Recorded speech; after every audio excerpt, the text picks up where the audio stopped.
Guys, let's explain what's going on here. So we've got a process, we got a Fanuc robot. It's an LR mate, right? We got Stan, we got Fausto. What are we doing here? So the ultimate goal is to assemble several of these pieces together as one overall cylinder. Okay. And like you said, this robot is going to do the assembling. We're about a third of a way through our initial programming. And right now, we've got it to where it will pick this cylinder up and move it around and check to make sure it's in the correct position.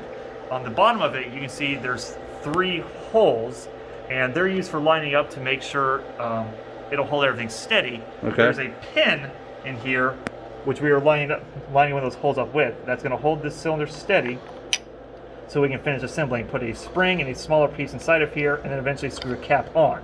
Okay. Now, to do all this from the start, it gets set into this spot right here, where this sensor will detect whether a cap is present or not. Okay. So not a cap, a cylinder. The robot is going to come down, and this sensor on the side, this little light sensor, it will detect what color it is. As you can see, we have both black and red.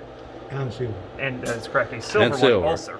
And just to note, this sensor here is not a color checker. The sensor actually just detects reflection, right? So the black doesn't reflect the red and silver do.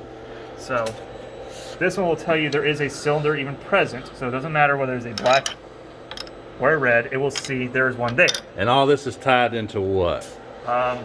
Because these two are a different height, you need to run 2 different programs. Okay. So Okay. the silver and the red are the same height, Okay. and they will both be able to run off of that one program. But the black and the red, or the black and silver, Maybe a different one. they're a different Okay. height. You have to tell it 2 different positions. So what is what is telling the robot that a part's present? Yes, this one is saying a part is present. This one specifies which part it is. Okay. So you have some digital I/O then, digital inputs and outputs that are feeding back through the controller. Correct. All right. Now, once it's here, it gets picked. This robot should come down, pick it up, and bring it over, and bring it down above this light right here. We're using this 3rd sensor to detect those holes I was pointing out earlier. It's going to bring it down and rotate it until that light shines through, and rotate it back until the light is off. Okay. Okay. Bring it up, come over, and come down, and set it down on in this slot here above that pin. Okay. All right. So let's see it work, man. I should do a demonstration on the program. Alrighty. It's clear. Clear, everything's clear, speed on. Something you forgot to mention is that we always start on the home position right there. Ah, correct. Yeah. So we're in the home position here. So we're actually going to do a home position, a hover, and then we'll go down and check color. If the color is red, it'll run the red program. It's going to pick the cylinder up, go for the hole detection, and place it. So ready when you are, Stan. All right, and here we go.